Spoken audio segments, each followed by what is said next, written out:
நண்பர்களே, வரலாற்று சிறப்புமிக்க ஒரு நாயகனை பற்றித்தான் இன்று பார்க்கப் போகிறோம். அவர் செய்த செயலை பற்றி நான் உங்களுக்கு விரிவாக சொல்ல விரும்புகிறேன். தஞ்சை ராஜராஜ சோழனால் கட்டப்பட்ட தஞ்சை பிரகதீஸ்வரர் கோயிலை பற்றித்தான் சொல்லப் போகிறேன். இந்த கோயிலை கட்டுவதற்கு பல ஆட்களை நியமித்து பல கைவினைகளை கொண்டு தஞ்சை பெரிய கோயிலை எழுப்பியுள்ளார் மன்னர். இங்கு மிகப்பெரிய சிவலிங்கம் உள்ளது. அந்த சிவலிங்கத்திலிருந்து வரும் மின் ஆற்றல் அந்த ஏரியா முழுவதும், சரௌண்டிங் முழுவதும் பரவி கிடப்பதால் அங்கே செல்லும் மக்கள் சிவலிங்கத்தை தரிசிக்கும் பொழுது ஒரு நேர்மறை ஆற்றல் அவர்கள் மனதில் குடிகொள்வதால் அவர்கள் மனதில் ஒரு நிம்மதி ஏற்படுகிறது. அந்த காலத்தில் கிட்டத்தட்ட 1200 ஆண்டுகளுக்கு முன்பு ராஜராஜ சோழனால் கட்டப்பட்ட இந்த பெரிய கோயில் 80 டன் எடையுள்ள கல்லை இவ்வளவு உயரத்தில் கொண்டு போய் எப்படி நிலைநிறுத்தினார் என்பது இன்றளவும் ஒரு கேள்விக்குறியாக உள்ளது. இங்கே வைக்கப்பட்டுள்ள நந்தி ராஜராஜனால் வைக்கப்பட்டது அல்ல. அவர் வைத்த நந்தியை மாற்றிவிட்டு மராட்டியர்கள் தாங்கள் செய்த நந்தியை இங்கே வைத்துள்ளார்கள். தற்பொழுதுள்ள நந்தி அதுதான். ராஜராஜ சோழன் நிறுவிய மிகப்பெரிய நந்தியை அவர்கள் எடுத்துவிட்டு மராட்டியர்கள் அவர்களுடைய பெயரை பரப்புவதற்காக ராஜராஜ சோழன் கட்டிய கோவிலில் நந்தியை வடிவமைத்துள்ளார்கள். அதைத்தான் இன்று நாம் தரிசித்து கொண்டுள்ளோம். இங்கே உள்ள மிகப்பெரிய தூண்களுள் ராஜராஜ சோழனின் கட்டடக்கலையை மேம்படுத்துகின்றன. வரலாற்று சிறப்புமிக்க இந்த கோயிலின் ஒவ்வொரு நுணுக்கமான வேலைகளும் கிட்டத்தட்ட 1100 ஆண்டுகளுக்கு முன்பே தமிழர்கள் எந்த அளவில் கட்டிடக்கலையில் சிறந்து விளங்கினார்கள் என்பதற்கு ஒரு உதாரணம். கோவிலின் உச்சியில் உள்ள கலசம் 80 டன்னாலான ஒரே கல். அந்த கல்லை மேலே கொண்டு போவதற்கு இன்றளவும் தொழில்நுட்பம் இல்லை. ஆனால் அந்த காலத்திலேயே அந்த கல்லை மேலே கொண்டு போய் உள்ளார் என்றால் அது சித்தர்களும் ஞானிகளும் தங்கள் ஆற்றலால் தவ வலிமையால் மேலே கொண்டு போனதாகத்தான் நம்ப முடிகிறது. இந்த ராஜராஜ சோழன் காலத்தில் ஒரு ஒரு வடிவத்தை மாற்றி அமைக்க விரும்பினார். ஆனால் அதற்குள் அவர் இறந்து விட்டதால் அந்த வேலையை அவர் மகன் செய்து முடித்தார்.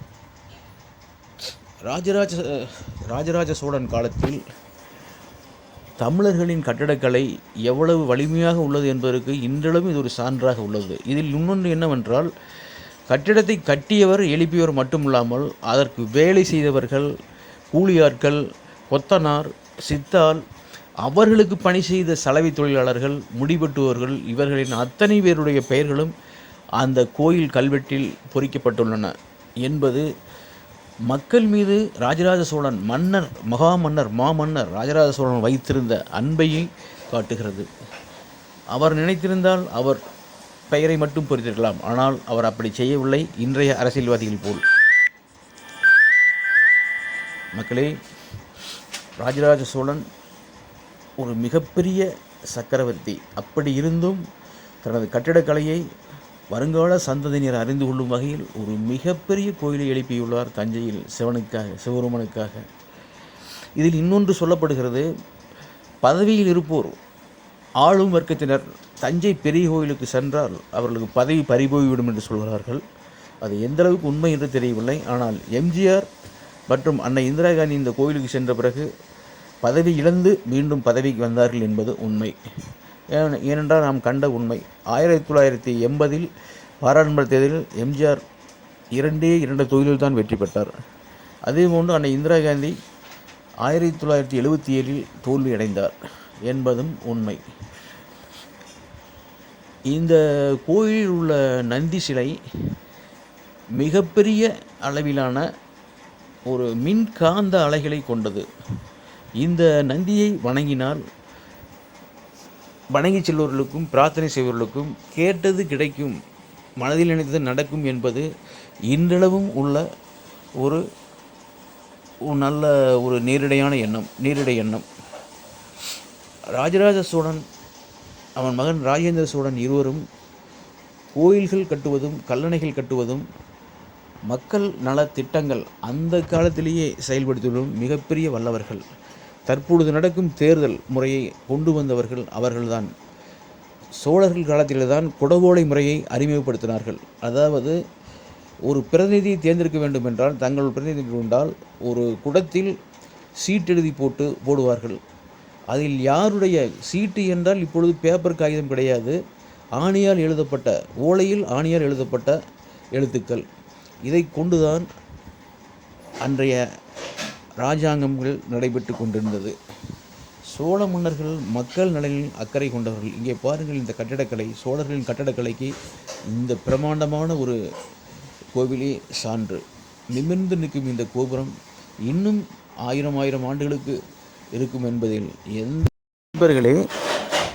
தமிழ் உயிரெழுத்து 12, மெய்யெழுத்து 18.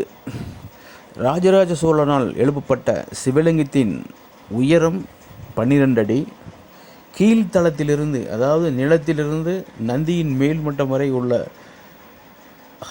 உயரம் 18 அடி. இங்கே தமிழும் கலந்துள்ளது. உயிர்மெய் 12, 18 என்ற அளவில் அந்த லிங்கம் வடிவமைக்கப்பட்டுள்ளது என்பது தமிழர்களாகிய நமக்கு மிகப்பெரிய ஒரு மகிழ்வை ஏற்படுத்தும். எந்த வகையிலும் ராஜராஜ சோழனால் உருவாக்கப்பட்ட இந்த தஞ்சை பிரகதீஸ்வரர் கோயில் காலத்துக்கும் அழியாத ஒரு தமிழர்களின் கட்டிடக்கலைக்கு ஒரு சான்றாக